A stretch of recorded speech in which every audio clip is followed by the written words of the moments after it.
Selamat datang dan selamat berjumpa kembali di Bios Movie, tempat di mana cerita singkat bertemu dengan rasa yang lengkap. Di sini kita akan menyelami kisah-kisah menarik dari dunia perfilman. Kali ini, kita akan membahas sebuah film yang menggabungkan ketegangan, kritik sosial, dan aksi tanpa henti. Film yang akan membawa kita ke sebuah malam yang penuh teror, di mana hukum dihapuskan, dan semua kejahatan menjadi legal. Ya, inilah The Purge Election Year, part ketiga dari seri The Purge yang penuh kontroversi. Apa yang sebenarnya terjadi di malam Purge kali ini? Apakah keadilan akan menang, atau kekacauan semakin tak terkendali? Tak perlu berlama-lama, mari kita mulai ceritanya. Di Amerika Serikat sebuah kebijakan kontroversial diterapkan setiap tahun. Sebuah malam di mana hukum dihentikan, kejahatan dilegalkan, dan kekacauan melanda seluruh penjuru negeri. Kebijakan ini dikenal sebagai The Purge. Selama 12 jam, mulai pukul 7 malam hingga 7 pagi, siapapun bebas untuk melakukan tindakan kejahatan apapun. Mencuri, menyerang, bahkan membunuh, tanpa takut akan dihukum. Pemerintah memperkenalkan The Purge dengan alasan untuk menurunkan tingkat kejahatan dan mengurangi kemiskinan. Namun di balik itu, tersembunyi sebuah motif gelap, menghabisi kelompok-kelompok yang dianggap beban bagi masyarakat. Mereka yang lemah, miskin, atau tidak berdaya, menjadi korban utama dari malam berdarah ini. Tetapi tidak semua warga menerima kebijakan ini. Perlawanan mulai tumbuh, terutama dari seorang senator yang berani bernama Charlie Rohn. Ia menjadi simbol harapan bagi mereka yang ingin mengakhiri kebrutalan The Purge. Tapi malam ini, segalanya akan berubah.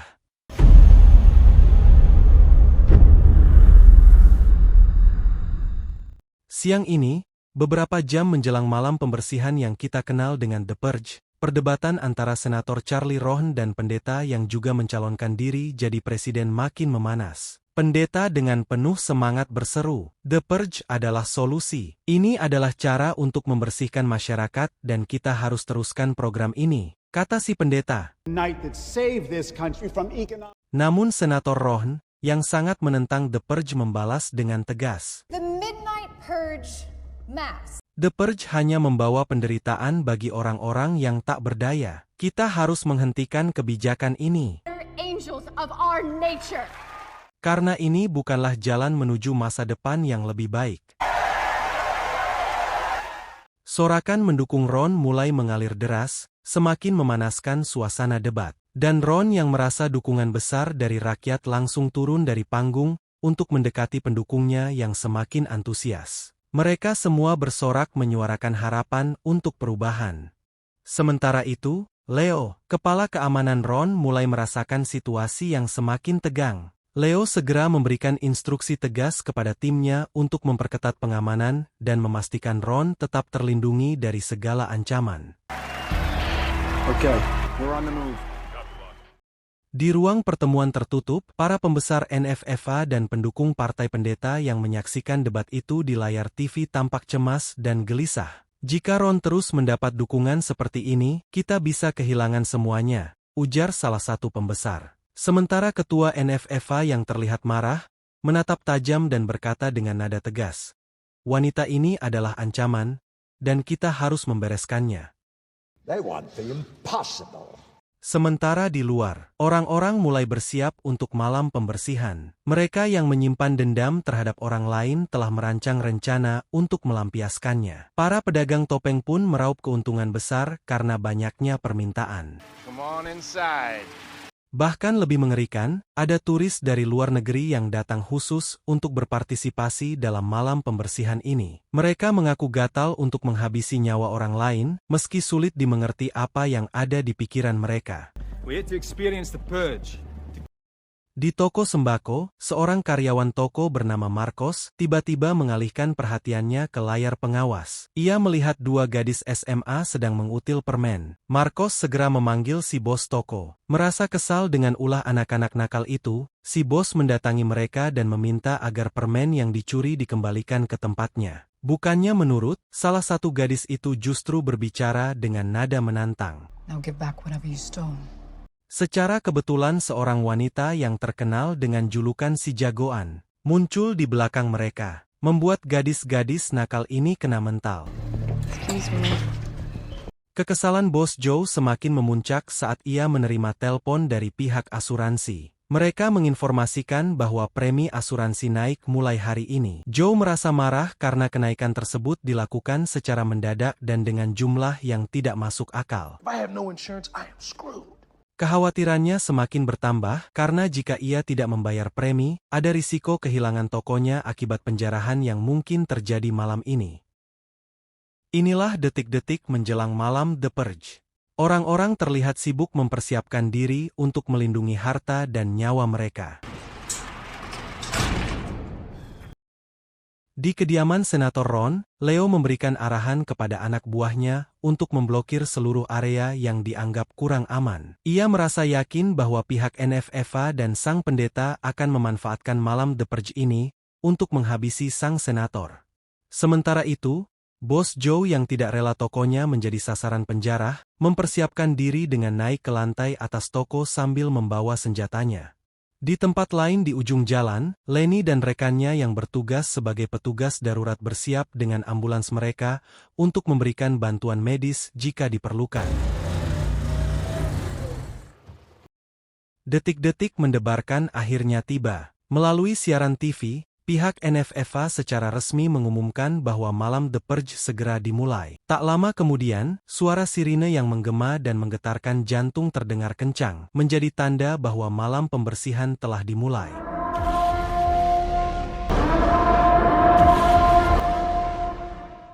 Di lantai atas toko, Bos Joe dan Marcos mengobrol sambil berharap tidak terjadi penjarahan. Namun harapan itu sirna ketika sebuah mobil dengan lampu kerlap-kerlip berhenti di depan toko. Keluar sekelompok perempuan bertopeng, dan salah satunya ternyata gadis SMA pengutil dari siang tadi. Ketika mereka tak bisa diusir, Marcos menembak telinga kanan gadis itu dengan presisi, membuat mereka kena mental dan beranjak kabur.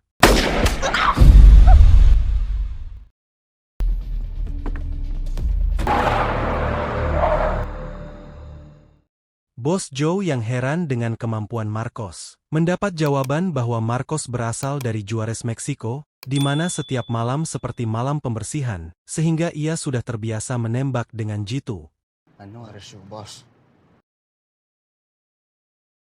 Menjelang tengah malam, petugas keamanan senator yang merupakan anak buah Leo berkhianat. Ia mengubah sistem kamera pengawas, mematikan rekaman asli, dan menggantinya dengan rekaman yang diputar ulang, sehingga seolah-olah kamera tidak mengalami masalah. Eric bersama rekannya yang botak kemudian mengirim sinyal kepada pasukan anak buah pendeta, memberitahu bahwa mereka sudah bisa menyerbu kediaman senator. Para pemburu bayaran yang dikirim oleh pendeta berhasil merangsek masuk ke kediaman senator dan menembak penjaga di depan pintu. Sementara itu, Leo memeriksa kamera pengawas untuk memastikan keamanan, namun ketika ia mencoba menghubungi salah satu penjaga yang terlihat di layar, tidak ada respons. Curiga ada yang tidak beres, Leo mengecek sistem kamera dan mendapati rekaman yang sedang ditampilkan adalah rekaman ulang. Setelah diperiksa, kamera kembali normal, tetapi penjaga yang terlihat di layar sudah terjatuh tak bergerak. Di lantai bawah, Eric membuka pintu untuk pasukan bayaran yang dikirim pendeta, dan mereka masuk ke dalam gedung. Leo yang menyadari anak buahnya telah berkhianat segera menuju ruang senator dan berkata, "Sekarang tak ada yang bisa dipercaya lagi." I can't trust anyone. Put on that vest.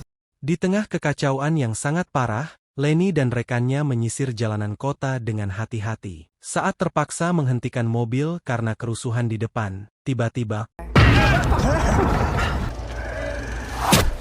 rekan Lenny hampir saja jantungnya copot, tapi mereka tetap tenang dan melanjutkan penyisiran di jalanan yang penuh kekacauan. Adegan beralih ke gedung Senator Ron. Tanpa membuang waktu, Leo membawa senator keluar melalui pintu rahasia yang sudah ia siapkan untuk situasi darurat. Sementara para pemburu bayaran sudah naik ke lantai atas di mana ruang Senator Ron berada. Dan Eric sang pengkhianat ini membuka pintu ruang senator. Namun ternyata ruangan sudah kosong. Mereka terus menggeledah ruangan itu dan kini mereka tahu Senator Ron telah kabur dari lubang rahasia. Dengan rasa kesal, Danzinger, komandan pemburu yang bekerja untuk pendeta NFFA, menginstruksikan anak buahnya untuk mencari senator di luar gedung. Leo dan Senator Ron yang sudah berada di luar bergerak mengendap di sepanjang dinding untuk memastikan situasi aman.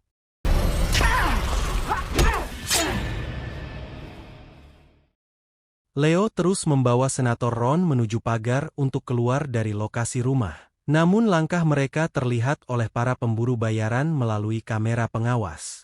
Dari arah jendela dekat ruang kontrol, mereka menghujani Leo dan Senator dengan tembakan.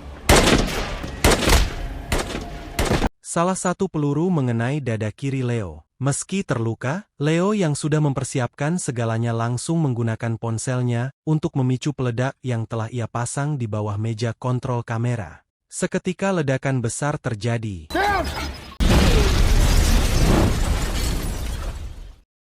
Leo dan Senator berhasil keluar dari lokasi rumah dan berlari melewati lorong-lorong rumah penduduk untuk mencari tempat persembunyian. Mereka berhenti di ujung lorong untuk mengatur napas, sementara luka tembak Leo semakin parah dan terus berdarah.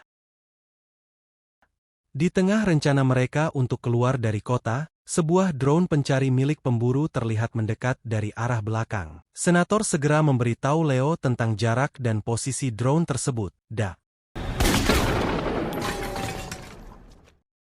Di luar rumah Senator, Komandan Danzinger memeriksa anak buahnya yang terluka akibat ledakan. Dia lalu memerintahkan anak buahnya untuk menangkap Senator hidup-hidup. Di tengah jalan yang sepi, Leo dan Senator menemukan tubuh-tubuh yang tergeletak penuh darah. Tapi tak disangka, mereka hanya pura-pura mati. Tiba-tiba, orang-orang itu bangkit dan menyerang dari arah belakang. Dua pria bertopeng mendekat dan menempelkan alat penyetrum bertegangan tinggi pada mereka. Akibatnya, Leo dan Senator pun ambruk. Leo dan Senator diseret di jalanan oleh para begundal dan pembunuh jalanan. Secara kebetulan, TKP itu tidak jauh dari toko sembako milik Bos Joe. Marcos yang melihat keributan itu, segera mengamati siapa yang diseret dan dikurung para pembunuh. Melalui teropong miliknya, ia mengenali wajah Senator Ron. Dengan cepat, Marcos dan Bos Joe turun ke bawah. Bos Joe dengan pistol di tangan, dan Marcos si penembak jitu, segera memberondong para pembunuh yang mengerumuni Leo dan Senator.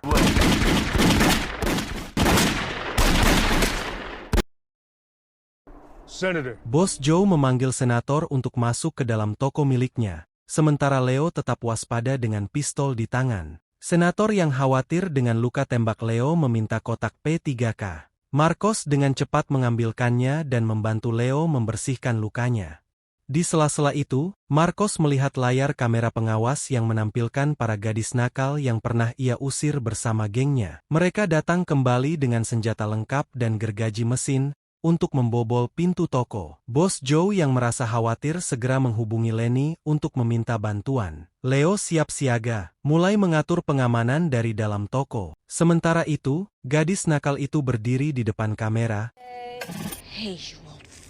mencaci maki dengan amarah, tampaknya ingin membalas dendam. Di tengah ketegangan, Lenny tiba dengan van ambulannya. Tanpa ragu, ia melindas para begundal hingga remuk dan terjungkal. Kemudian ia keluar, dan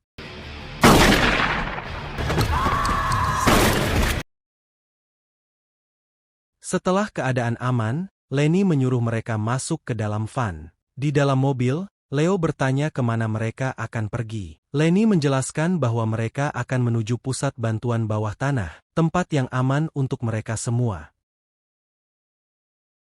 Dalam perjalanan tiba-tiba van yang mereka tumpangi dihujani tembakan dari helikopter yang dikendalikan oleh Danzinger. Kaget dengan serangan mendadak, Leo mengarahkan sopir untuk masuk ke dalam terowongan. Danzinger yang kehilangan buruannya memerintahkan anak buahnya di unit daratan untuk mengepung terowongan itu.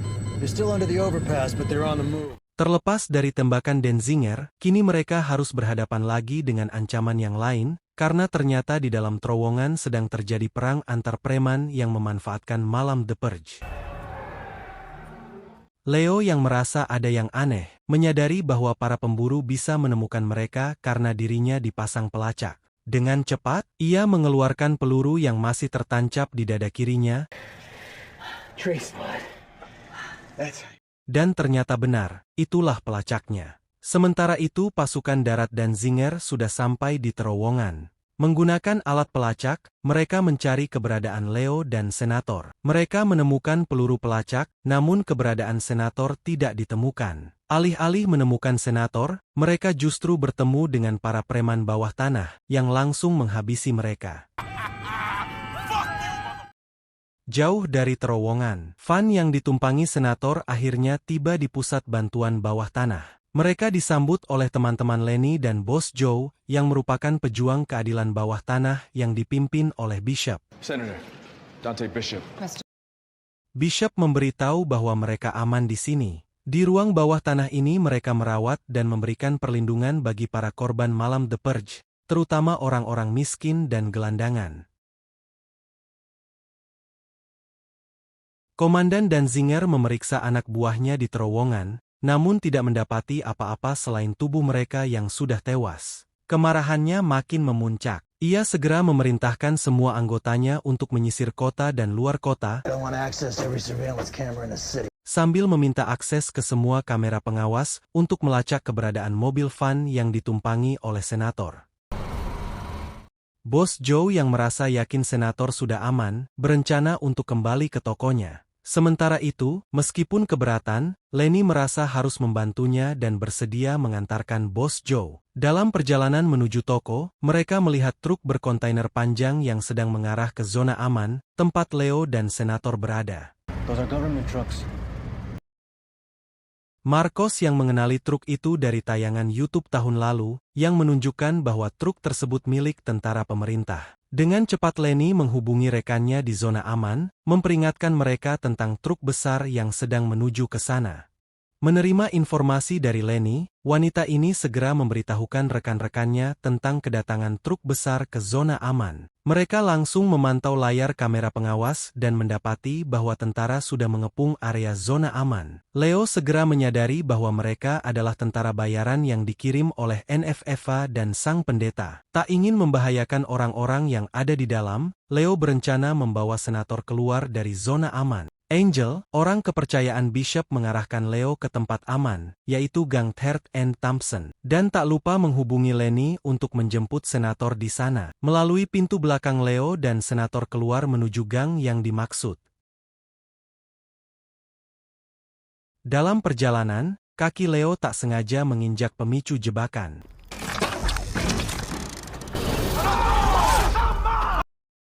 Hampir saja mereka menjadi korban jebakan maut itu. Namun akhirnya mereka sampai di tempat yang disepakati, dan Lenny dengan mobil van-nya menjemput Leo dan Senator di sana. Mereka melanjutkan perjalanan, dengan rencana mencari tempat yang lebih aman. Namun sial.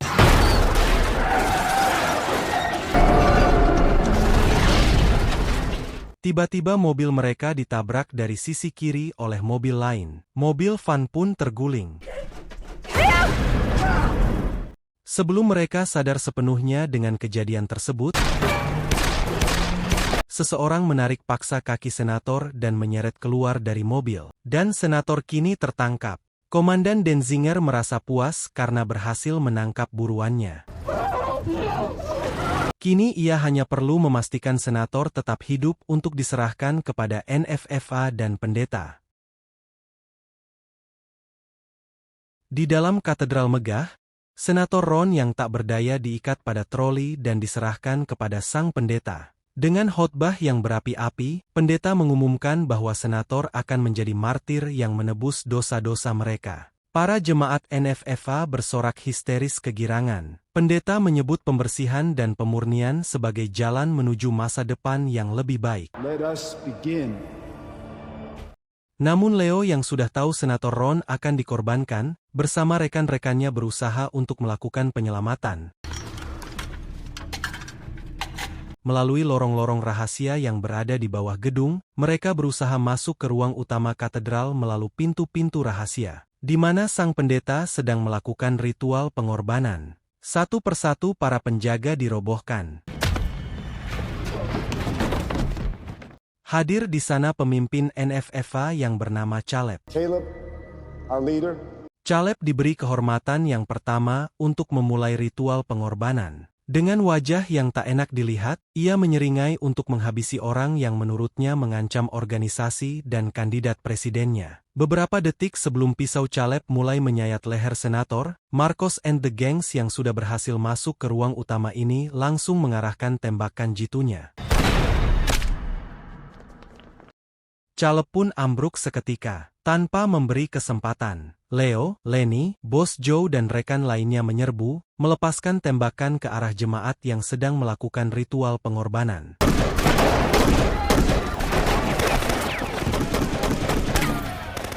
Meskipun ada sedikit perlawanan dari para penjaga, namun dengan mudah mereka bisa dilumpuhkan. Dalam kekacauan tersebut, Lenny melihat kondisi Senator Ron masih hidup.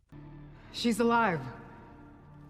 Dengan segera mereka membuka tali yang mengikat kaki dan tangan Senator Ron. Sang pendeta yang tertangkap oleh rekan-rekan Bos Joe, hampir saja dieksekusi di tempat. Namun senator dengan tegas melarangnya. If you do this, you will be no different than them. Karena ia ingin bersaing dan terpilih oleh rakyat secara terhormat dan bukan sebaliknya. Leo yang tak tahan menahan kesal, mengarahkan bogemnya ke arah selangkangan pendeta.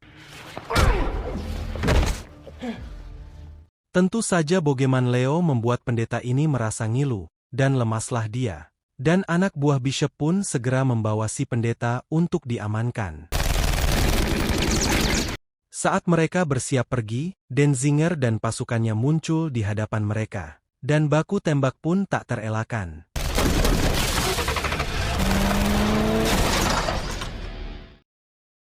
Kemarahan Leo yang sudah sampai ke ubun-ubun, segera menghadapi Denzinger dalam duel brutal. Hingga akhirnya Leo mengakhiri nyawa sang komandan dengan pisau kecilnya. Namun, ancaman belum selesai. Seorang anak buah pendeta masuk ke dalam ruangan dan langsung menyerang dengan tembakan. Tembakan itu hampir saja mengenai Senator Ron. Namun Bos Joe dengan cepat melindunginya. Bos Joe harus rela tubuhnya yang menjadi sasaran peluru. Meski beberapa peluru bersarang ke tubuhnya, Bos Joe berhasil menghabisi musuh sebelum akhirnya ia menghembuskan napasnya yang terakhir.